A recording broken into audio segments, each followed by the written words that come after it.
Hola, bienvenidos a Pentimiento. Esta semana vamos a hablar de esta novela, una novela policíaca que es El Castillo de Arena de Seiichi Matsumoto, un autor japonés que recientemente ha habido un boom porque no estaba traducido al español, o al menos yo no lo conocía, y Libros del Asteroide está publicando todas sus novelas.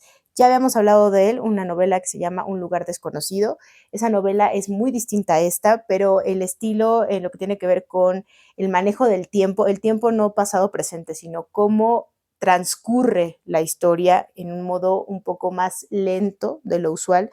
Sobre todo se los digo quienes están acostumbrados a leer novela policíaca y que normalmente la novela policíaca es muy ágil, rápida en lo que tiene que ver con el caso, la historia, la resolución del mismo, encontrar al asesino o no encontrar al asesino. En este caso pasa todo eso, pero de una forma lenta. Supongo que tiene que ver con el autor, la nacionalidad y un poco el estilo. Ahora, esta es una historia que transcurre en Tokio, la parte más importante son dos hombres, la novela comienza con dos hombres, uno joven, uno más grande, que entran a un bar cerca de la estación de Kameda, la estación del tren. Uno es más viejo, el otro es más joven, uno es más alto, uno es más bajo, uno tiene canas, el otro no, etcétera. Van vestidos, uno de ellos parece que es un obrero porque trae una especie de impermeable gris y el otro va con corbata.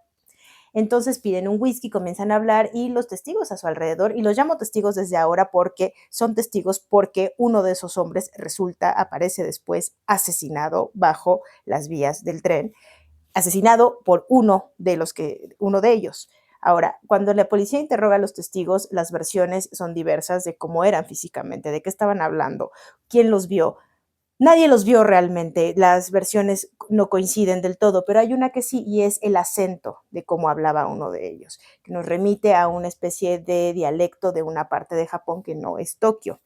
Ahora, ¿qué es lo que pasa después? Los hombres salen y unas horas después el maquinista del ferrocarril, del tren, encuentra bajo las vías, en la parte baja, entre las vías y el tren, la maquinaria, el cadáver de uno de ellos, el hombre mayor, con la cara totalmente destrozada, ensangrentada, pero ni siquiera se le reconoce, no se le puede ver bien la cara porque seguramente lo golpearon con una piedra para desfigurarle el rostro.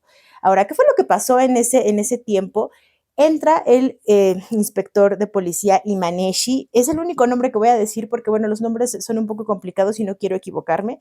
Eh, Empiezan a averiguar, buscan, interrogan a las camareras, a los testigos y esto que ya les comenté, pero a partir de ahí él empieza a averiguar lo del acento. Paralelamente hay otras historias que tienen que ver con el asesinato, que es de un grupo de jóvenes intelectuales muy jóvenes de una universidad en donde está un músico, un escritor, un crítico, un pintor, son amigos aparentemente, y hay una relación indirecta y directa con este caso de asesinato. El inspector comienza a pensar, a evaluar y la conclusión a la que llega es que obviamente se conocían de antes, de dónde se conocían, cuál es el lazo que unía a esas dos personas y además qué hizo el asesino para salir de ahí después de matar a esta persona con la ropa ensangrentada. Alguien se hubiera dado cuenta. ¿Dónde está esa prenda? ¿Dónde la escondió? ¿Qué hizo con ella? Y va siguiendo, va atando cabos, va pensando mucho. Es un policía que le gusta cuidar bonsáis y escribir haikus en sus tiempos libres. Entonces es muy, muy existencialista en el sentido también lo que tiene que ver con el pensamiento crítico. Piensa mucho, sobrepiensa mucho, pero eso lo ayuda mucho a resolver el crimen.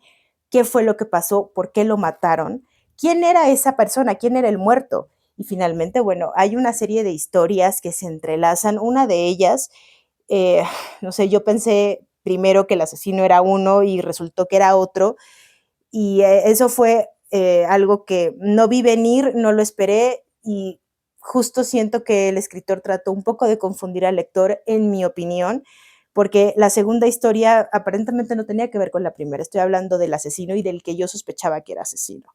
Hay chicas involucradas, chicas enamoradas de estas dos personas que hacen cosas por ellos. Una de ellas sabe que es un asesino, de hecho se deshace de la prenda manchada de sangre. ¿A costa de qué? Y hay una serie de cosas que no esperas que tienen que ver un poco con la cultura japonesa o mucho con la cultura japonesa, la cuestión de los pueblos, la cuestión de la ciudad, esa gran urbe que es Tokio y cómo viven en los alrededores las personas y mucho que tiene que ver con los estragos de la Segunda Guerra, porque esto pasa después de la Segunda Guerra. Entonces, cuando el inspector busca documentos para cerciorarse de la identidad del asesino y del asesinado, se da cuenta de que este supo cubrir muy bien sus huellas porque eligió un lugar en donde, para fortuna suya, el archivo se quemó en la guerra. Entonces, no hay manera de comprobar que esa persona no es esa persona. Está lleno de ese tipo de detalles, de cosas.